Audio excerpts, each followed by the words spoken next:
Bapak Ibu Saudara sekalian, sebelum kita membaca dan mendengarkan firman Tuhan, sekali lagi saya mengajak setiap kita untuk tundukkan kepala kita dan kita satukan hati kita, kita mohon Roh Kudus menerangi hati dan pikiran kita agar firman Tuhan menjadi ya dan amin, menjadi sebuah rema di dalam kita melakukan setiap tindakan, setiap apa yang kita ucapkan, setiap apa yang kita pikirkan agar jadi berkat bagi banyak orang. Saudara, mari kita berdoa.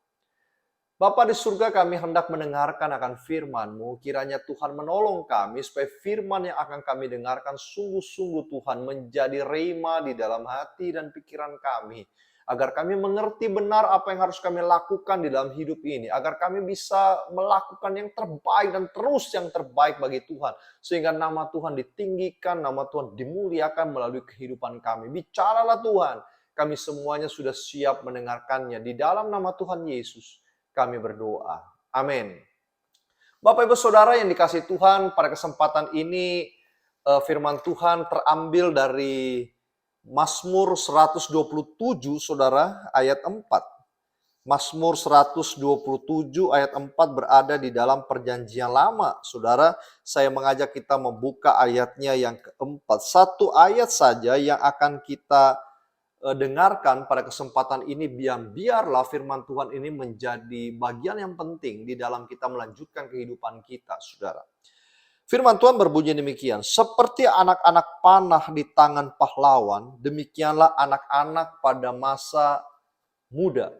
Saudara yang dikasihi Tuhan, sikap diam atau mengikuti arus, kita semuanya sudah mengerti apa arti dari diam dan mengikuti arus di dalam kehidupan ini, adalah permasalahan anak-anak muda pada hari ini.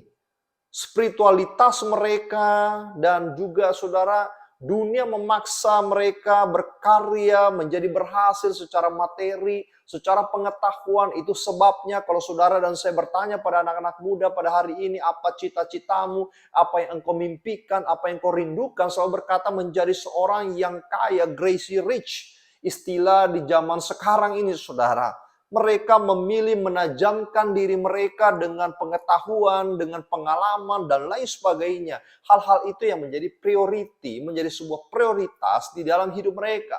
Dan mereka tidak peduli kepada yang lain, mereka mempedulikan hal itu. Bukan cuma anak muda, tetapi banyak orang tua yang sedang berpikir kalau anaknya menjadi orang yang terkenal, orang yang kaya, saudara hidupnya pasti bahagia.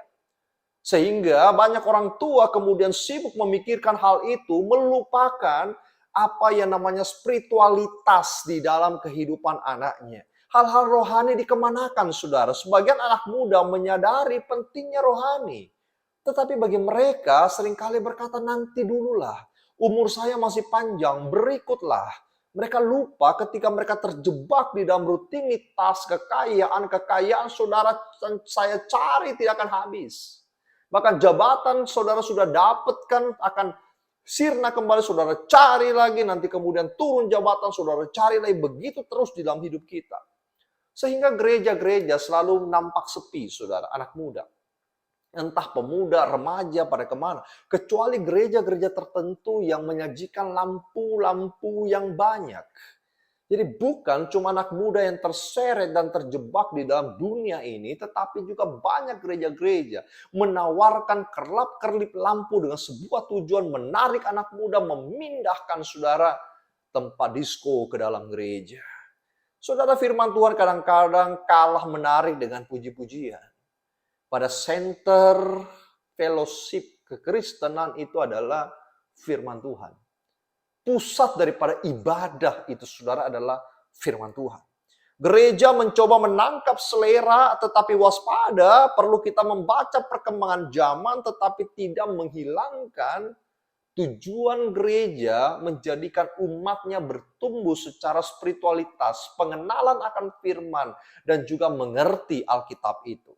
Itulah sebabnya Mazmur mengingatkan kita dua hal penting yang ingin saya bagikan kepada Bapak Ibu Saudara pada hari ini. Hati-hati, perlu diluruskan dan ditajamkan hidup saudara dan saya. Itu poin pertama, saudara.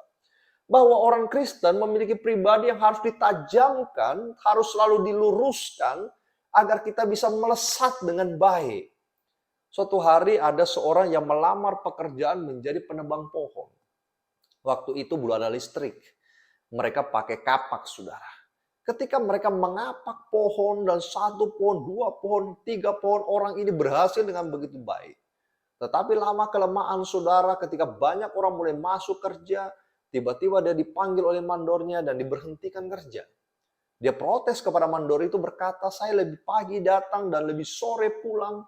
Saya juga orang yang rajin, tidak pernah terlambat dan lain sebagainya. Tetapi kenapa saya dipecat, yang lain tidak? Saudara yang dikasihi Tuhan, mandornya berkata, memang betul kamu datang lebih pagi dan pulang lebih sore daripada yang lain. Tetapi jumlah pohon yang kamu tebang jauh lebih sedikit daripada mereka semuanya. Saudara tahu apa penyebabnya? Dia bekerja dan bekerja terus, saudara. Dia orang yang rajin memang, tetapi dia tidak mengasah kapaknya. Sedangkan yang lain lebih telat 1-2 jam daripada orang itu, dan pulang lebih cepat daripada orang itu, supaya mereka tetap bisa mengasah kapaknya tajam, agar efektif di dalam pekerjaannya. Saudara, itulah kadang-kadang yang menjadi ciri khas kerohanian saudara dan saya. Kita bekerja melayani Tuhan, kita melakukan pekerjaan kita di luar gereja, kita ada di kantor, kita dimanapun. Tetapi spiritualitas kita apakah tumpul atau tajam? Apakah kita memikirkan tentang hari kematian kita atau kita cuma tahu hari kelahiran kita dan kita mempedulikan hari kesuksesan kita tanpa mempedulikan di mana dan apa yang harus saya berikan sebagai mengerjakan keselamatan saya, itu kata Paulus, saudara. Saudara, menajamkan hati, menajamkan pikiran, spiritualitas tidak dapat di bangku kuliah.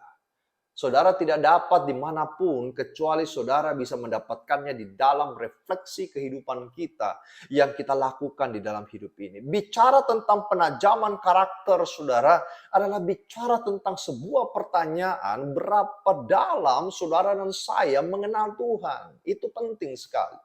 Sebab pengenalan kita akan Tuhan itulah yang menajamkan kehidupan spiritualitas kita. Mengenal Tuhan ada 3 cara. Yang pertama, relasi dengan Tuhan di dalam doa-doa kita.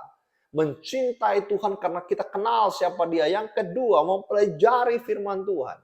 Kalau saudara mempelajari firman Tuhan, kalau saudara berdoa kepada Tuhan, itu adalah relasi mengenal akan Tuhan dan mengenal apa yang Tuhan ingin kita lakukan di dalam hidup kita. Feedback daripada semua itu yang ketiga adalah menghidupi firman di dalam keseharian kehidupan kita, saudara. Untuk menajamkan kepedulian kita, menajamkan niat kita, menajamkan kerinduan yang kita wujud nyatakan melalui tindakan kita. Saudara, Matius 4 ayat 4 dikatakan, ada tertulis manusia hidup bukan dari roti saja, tetapi dari setiap firman yang keluar dari mulut Allah. Saudara tahu konteks bagian ini, Matius ini. Ketika iblis datang pada Yesus dan Yesus berpuasa 40 hari lamanya. Yesus di dalam kondisi lapar, lalu kemudian iblis mencoba Yesus berkata, berubahlah batu itu jadi roti dan makanlah. You kan berkuasa. Lalu Tuhan berkata, manusia tidak hanya hidup dari roti saja, tetapi juga dari firman yang keluar dari mulut Allah. Berarti ada keseimbangan di sini antara Anda sibuk dengan hidup beribadah saudara. Anda bekerja dan juga melayani di dalam gereja Tuhan. Anda bekerja sambil melayani di dalam pekerjaan itu. Saudara, ada keseimbangan di sini. Karya dunia itu tidak salah, tetapi karya Allah di dalam hidup saudara itu yang harus menjadi utama di dalam hidup kita. Saudara, pemazmur mengatakan anak panah perlu tajam. Karena tanpa ketajaman maka sehebat apapun saudara di dalam dunia ini, saudara adalah pribadi-pribadi yang rapuh.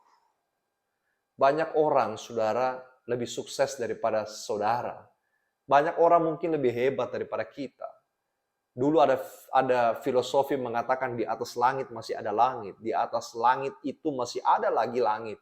Dan tidak terhingga dan tidak terbatas. Sebenarnya itulah makna daripada peribahasa itu.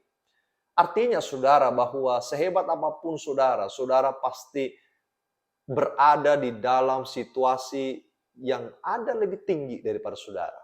Tetapi saudara tahu bahwa hidup siapapun, sehebat apapun, memiliki titik-titik kelemahan di dalam hidupnya yang paling dalam. Saudara bertahan pada satu dua situasi, tetapi situasi ketiga mungkin tidak. Saudara dihantam dari kiri kanan, saudara tidak goyang sama sekali, saudara kuat bertahan. Tetapi kalau dihantam dari belakang, saudara mungkin saudara sudah terpuruk dan jatuh. 11 bulan yang lalu, seorang Hong Kong yang kaya, itu bunuh diri di China dengan melompat dari gedung yang tinggi. Dia punya holding yang besar, saudara, tetapi bangkrut. Dan dia tidak kuat menahan rasa malu dan tekanan yang luar biasa, dan dia mengakhiri hidupnya. Saudara, relasi dengan mamon tidak akan membuat saudara tajam. Relasi saudara dan saya dengan apapun yang bersifat fana tidak akan membuat kita kuat. Kita menjadi manusia yang rapuh di dalam kehidupan ini. Itu sebabnya saudara dan saya perlu ditajamkan dengan firman.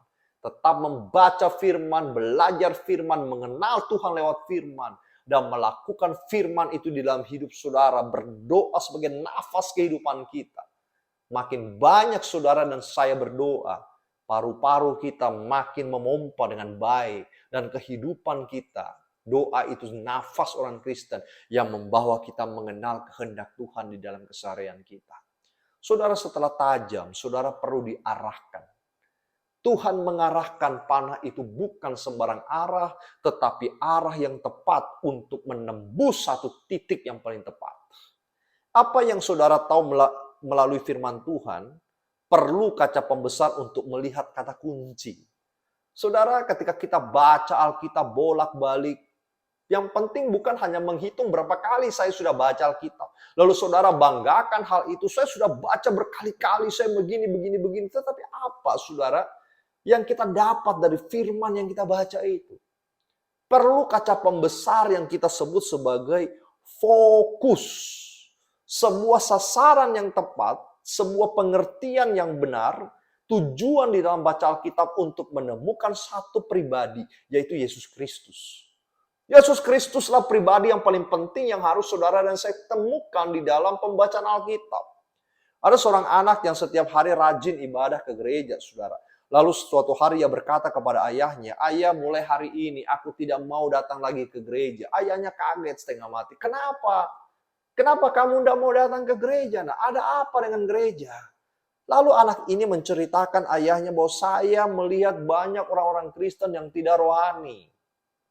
Membicarakan orang lain, memfitnah orang lain, ributi pekerjaan orang lain, dan lain sebagainya. Dan memang benar, saudara, kalau lihat kehidupan bergereja, bukankah ketika banyak orang sibuk bekerja, ada suara-suara pembisik-pembisik yang tidak benar.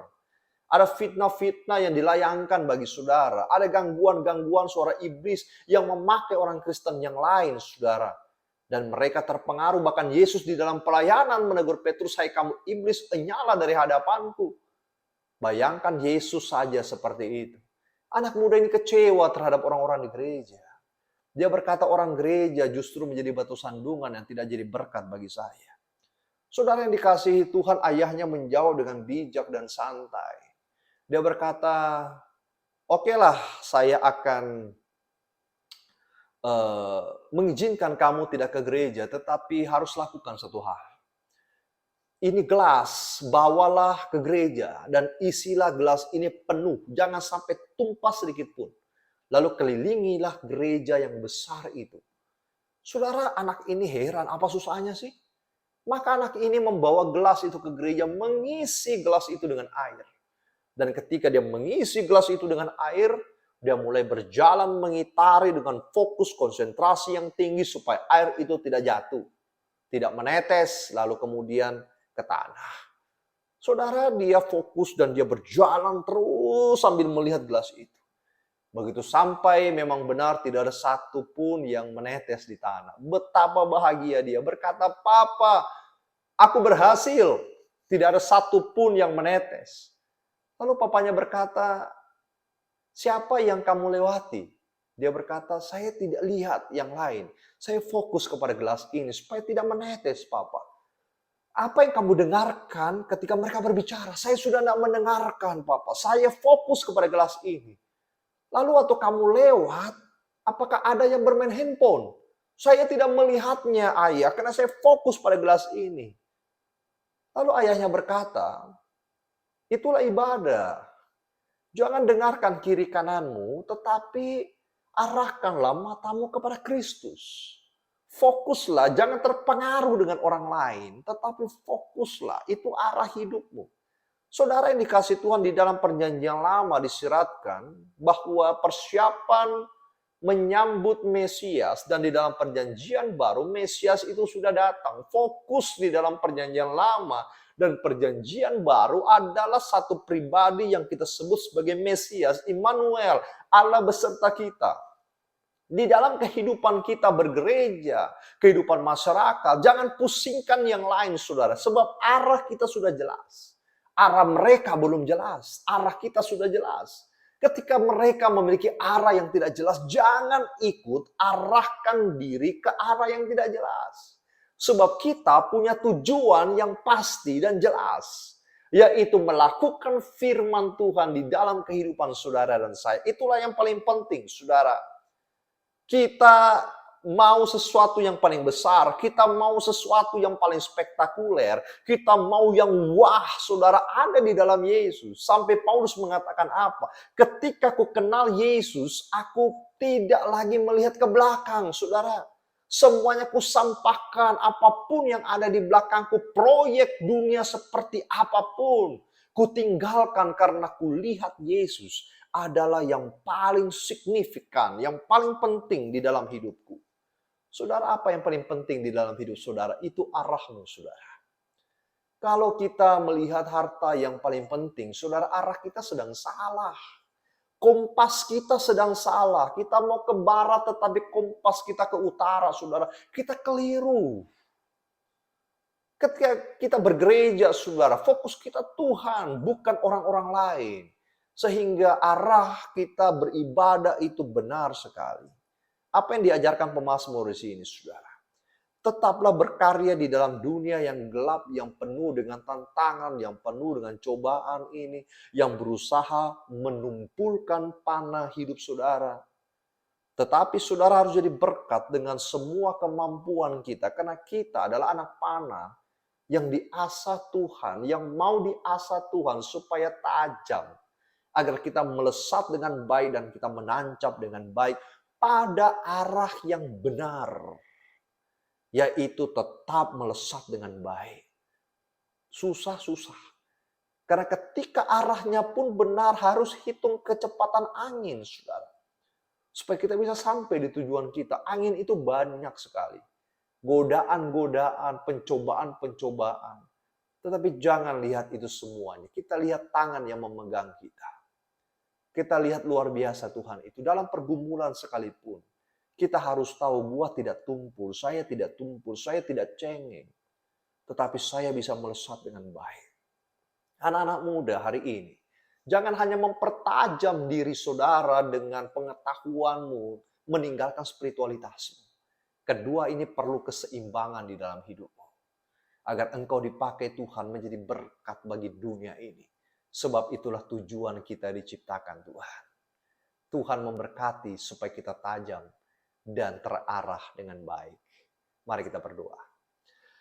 Bapa di surga, kami bersyukur pemazmur sudah bicara kepada kami panjang lebar. Kami rindu menjadi anak panah yang tajam, yang melesat pada tempat dan arah yang benar.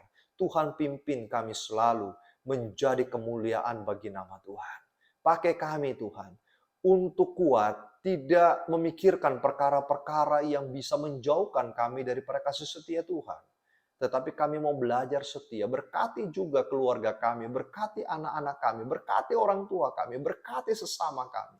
Jadikan aku indah Tuhan, yang kau pandang mulia, menjadi kemuliaan bagi nama-Mu. Berkati bangsa kami, supaya juga tajam bak anak panah di tangan Tuhan. Supaya Indonesia menjadi lebih baik. Nama Tuhan ditinggikan. Terima kasih Tuhan. Ini doa kami di dalam nama Tuhan Yesus Kristus, Juru Selamat yang hidup, kami berdoa. Amin.